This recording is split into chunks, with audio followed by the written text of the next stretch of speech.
Alright, folks, I've said it before, I'll probably end up saying it again, but I'm here to say it for... Excuse the jump there, I had to sneeze. I'm back to say it again. Ukraine is over. They're not coming back, okay? Ukraine peaked a long time ago, and I tell you, they're all going to wish they could go back to the great days before the breakdown of the Minsk agreement, to the days before the Ukrainian state shredded the Minsk agreement, pissed on it, set it on fire. Because the day that Vladimir Putin accepted the end of Minsk II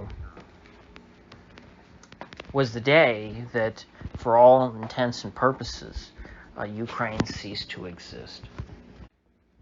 Zelensky's administration and the entire Maidan regime has been experiencing death throes now for months and months. They were never in a strong position, but early on, you can tell, he really believed the lies that were fed to him by the Western elite centered in Washington and London. They believed what he was told by the Biden administration and by Boris Johnson and his regime in Britain. But now we're into 2023. We're into late 2023. And the world, even the great elites who had such an interest, the only people who had an interest in the success of the Maidan regime, had an interest in their survival and their victory over Russia. They're moving on. Try as they may, not even the neocon warmongers in Congress, all of which were endorsed by Donald Trump, they cannot whip up enough votes to send more billions of dollars to Ukraine.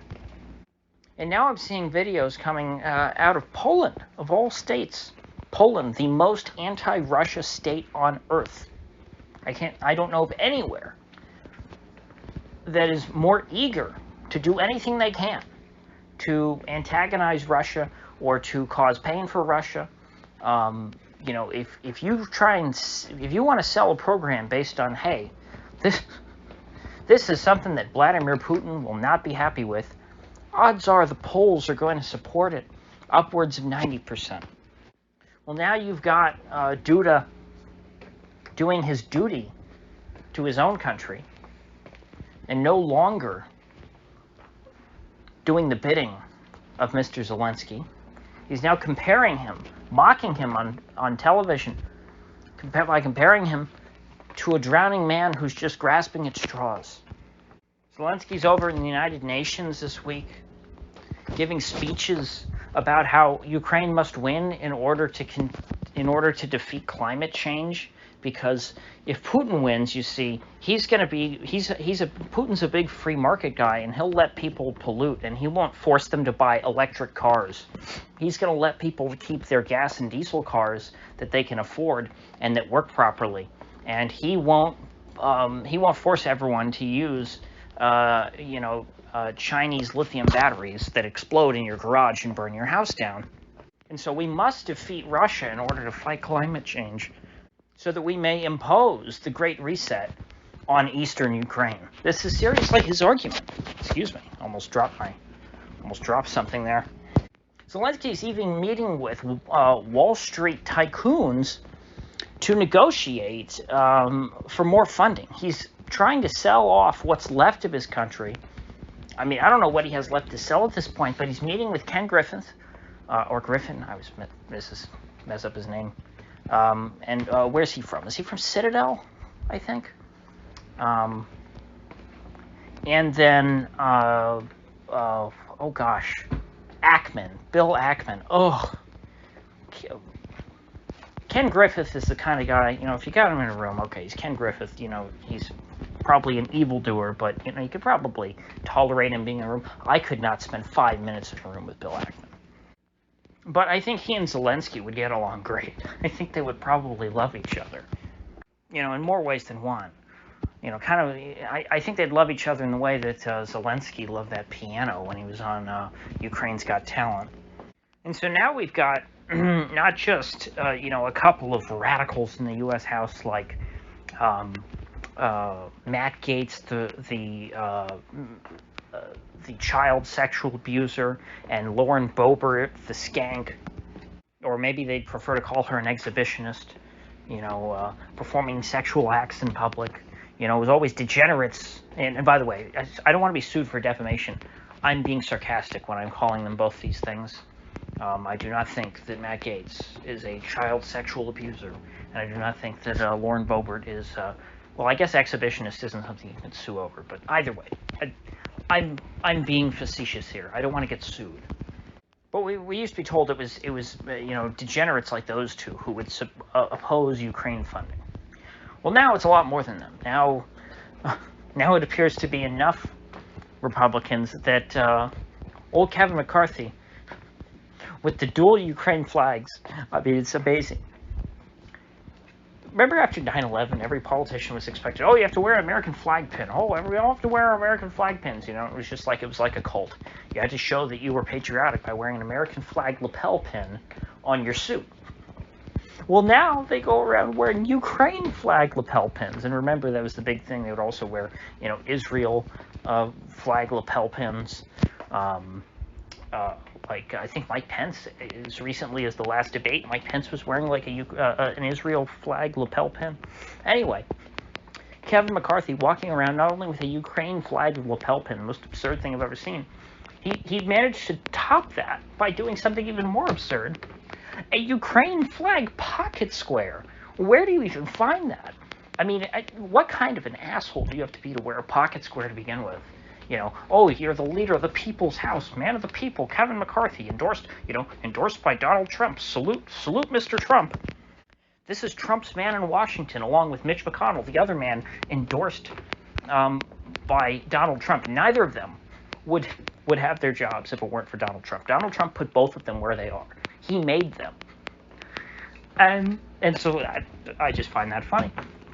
Because Kevin McCarthy wears a Ukraine flag pocket square while trying to pass what we're told is the budget for the Department of Defense. And apparently our defense budget is supposed to go to Ukraine. And some people in the House have a problem with that. They're saying, you know what, I'm not going to vote for this defense budget because it doesn't seem to be about defense. It doesn't even seem to be about our Department of Defense at all. And that's a bold move. That's the one thing you don't vote against. I mean, the defense budget normally passes with like 99.999% of the vote. You're supposed to be unanimous. If you vote against this at all, you are, you basically, you're worse than Russell Brand. You're worse than Trump. You hate the troops. That's what they say about these people. And now there are enough Republicans willing to vote against the defense budget they can't get it passed. And Byron Donalds, who is another Trump loyalist, so this seems to be intra-Trump combat going on between Kevin McCarthy and then other folks like Matt Gaetz and Byron Donalds. Byron Donalds said flat out, there is no money for Ukraine in the U.S. House. It's not here, and it's not coming out. We have U.S. senators I've never even heard of, backbenchers from the state of Kansas, issuing statements saying, not one more dime to Ukraine.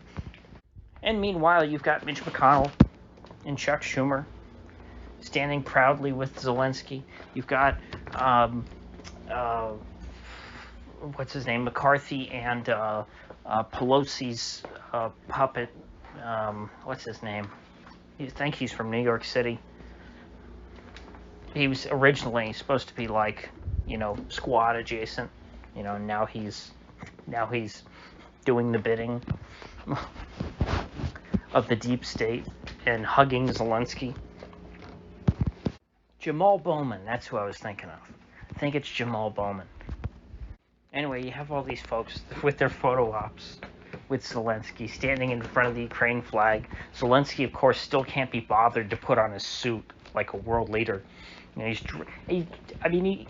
he showed up to the Senate dressed like Fidel Castro. I'm surprised he didn't have the hat. You know, if you're Castro, you can pull that off. Because, you know, Castro never wore a suit in his life. Well, I shouldn't say that. He did when he was younger. But then once he went into the jungle, into the mountains, you know, he stayed in the military uniform for the rest of his life. Because that's how people knew him. Zelensky wore a suit. He played the president on TV. Before he was ever elected, he wore a suit, you know, until all this started. And then now he just wears, you know, the OD green, whether it's a T-shirt or a button-down. You know, when he's feeling more formal, he'll wear the button-down OD green shirt when he goes to Washington. You know, looking back, this will just seem so bizarre. I mean, this will be like the time that Ronald Reagan invited Al-Qaeda to the White House to celebrate their victory over the Soviet Union. Except imagine it happened, you know, multiple times over like 2 years. That's the whole love affair with Zelensky in Ukraine. It's just a ridiculous fever dream that no one would believe unless you actually lived through it. So, with that said, I will see you folks back here tomorrow.